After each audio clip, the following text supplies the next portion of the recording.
At ito na nga, nandito na nga pala tayo sa may in Hanoi, dito ang Vietnamese restaurant dito sa may Ross Boulevard. So titikman natin Vietnamese food. Tikman natin kung authentic o ano, pero first time ko lang makakain ng mga Vietnamese food. Tara mga kabayan, pasukin natin.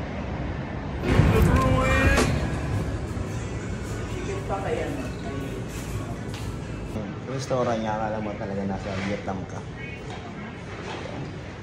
Ayan o, diba? Tanong nga pala natin kung saan complete address nito para sa mga gustong pumunta. Tanungin natin si Kuya. Okay. Nga pala Kuya, saan nga pala matatagpuan tong restaurant niya? Sa ano lang po, sa Blue Bay, Pasay. Blue Bay, Pasay. Diosdado po, Diosdado Macapagal. Diosdado Macapagal. Ang baling likod dito yung sa kabila nito yung Ross Boulevard. Apo. Ano pangalan ng restaurant, Kuya? M. Hanoi po, Vietnamese restaurant. Salamat, salamat. Like a gender. Big agenda. Big agenda. So ito yung dipping sauce. Anong tawag dito? Ito yung pomelo salad. Yes po. Tapos ito yung fresh lumpia. Apo. At anong tawag dito? Chicken po. Chicken. Sitong po. Ito po yung beef po. Beef po. Apo. Beef po. Ayan. Naka-separate yung ano niyan, no? Apo. May sriracha kayo. Sriracha po. Ayan. Ito po. Ito naman po yung fried lumpia. Ang tawag sa Vietnamese, ang tawag yan? Nemran po. Nemran. Nemran. Beef pho. Pho kasi. Pho. Ano ang ngayon? Marami na sa akin. Yan, ano naman po yan? Rice bomb po. Sa holy fish. Ano ba tawag yan? Kumkaho po in Vietnam. Holy fish po. Yan. Magkano price ito kaya? 430 sir. 410. 450. 50. Ito yun eh. Ano ang lasa?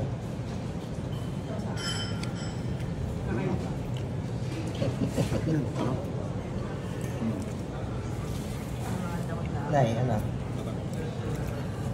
Sarap. First time. First time na. Ikaw? Yeah, I love noodles. Poha. Fresh yun, no?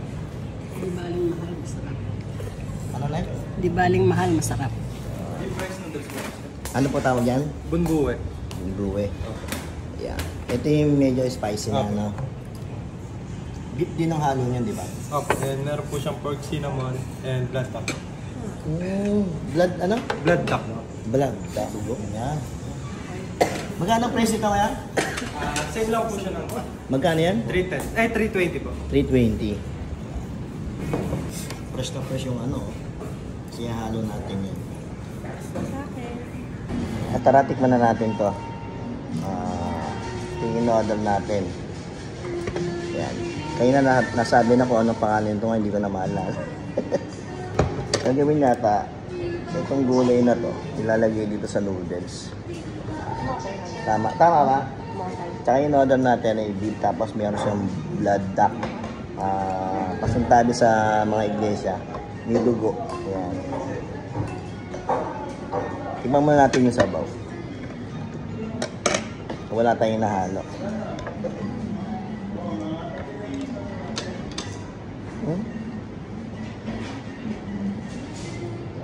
Malasa na siya agad. Yan yung noodles niya. Yan.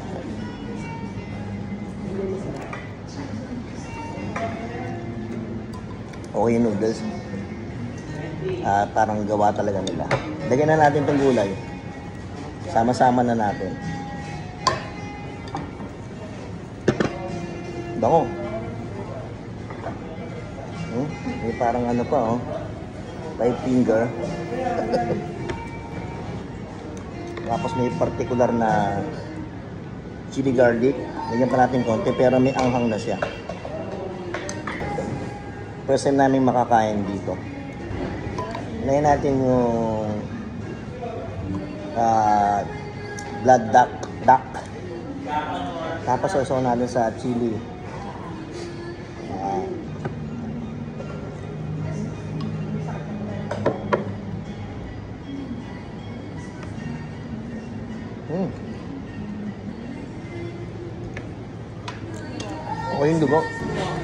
Mas sumarap siya yung nilagay natin yung mga herbs. Doon nagko-complement lahat yung lasa ng mga herbs. Lasa mo. Parang napaka-fresh. Tapos yung soup, kanina tinikman natin na wala pa. Malasa na siya. Parang nga siyang pesa. Tikman natin yung fish cake yata to.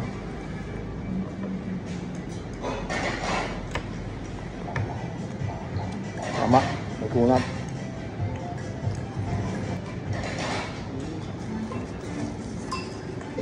Masarap yung noodles nila. Overall to, 10 out of 10. Okay, good. Tikman natin itong fresh lumpia. Parang ang sausawa niya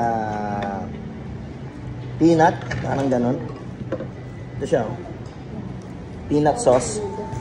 Ito siya. Meron siyang lamang halo, parang ano ba to, noodles, tapos may gulay, tapos may shrimp. Sausaw natin sa peanut sauce. Ito. Cheers.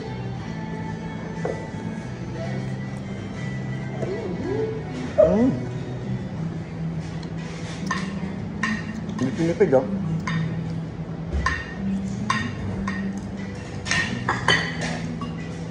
Sarap. Halos lahat ng pagkain nila ay may anghang. Kaya gaganahan ka.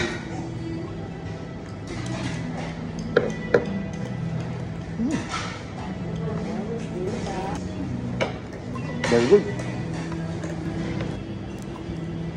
Fried lumpia.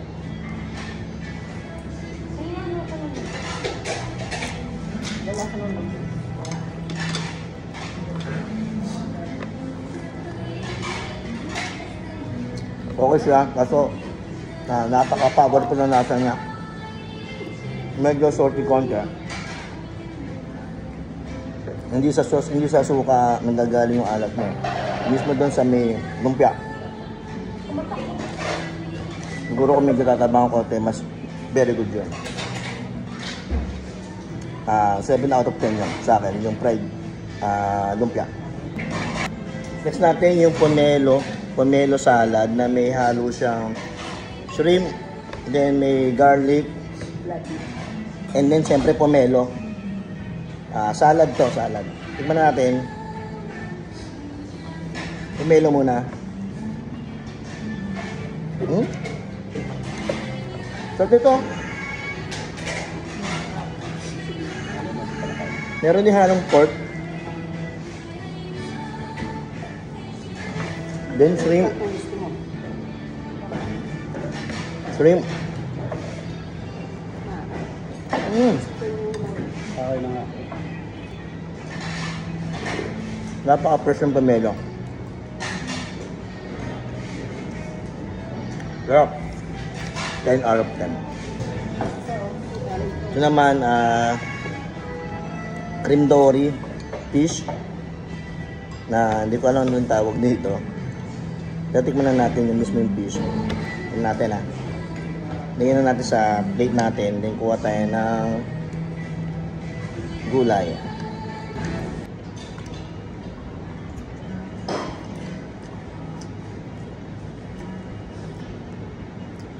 Tapos yung sardines. Gawin yung lasa niya. Powerful doon yung lasa niya. Parang pinya yata ta. No, tama. Pinya. Yun ang nagbabalanse sa alat ng isda kanina. Medyo maalat. Kinaya mo yung pinya. May asim, may tamis. So, nandoon yung combination ng lasa nito. So, okay sa akin to. 9 out of 10 to. At ito nga pala yung kasama ng isda kanina, yung cream dory. Ayan, may mga herbs din siya. Siguro pag kinain mo siya, di ba medyo maalat konti yun. Tapos, ihigop ka ng sabaw.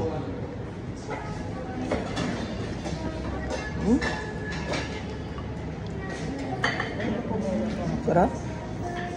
Ito naman po yung dessert nila. Para siyang halo-halo sa atin. Lagyan natin dito konti.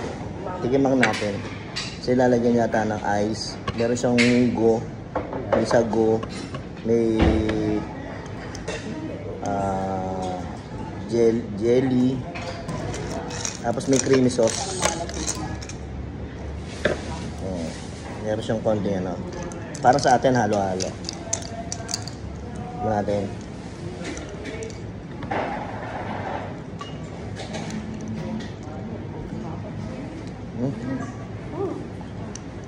Bawal ang pinagkaiba parang halo-halo sa atin. Medyo ano na yung mga yelo. Pinakauna titikman natin ay para siyang tempura.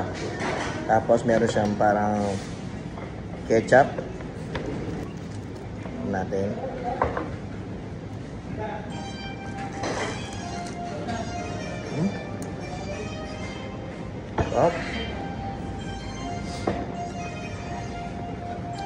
Yan, arap yan. Sa inyo ito, sarap.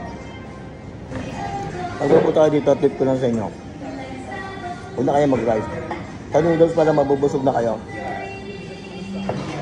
Tapos sa mga gulay, doon kayo babawi kasi nakaka-refreshing. Try niya puntahan to. Very good dito. Huwag nyo kakalimutan. Team Hanoi.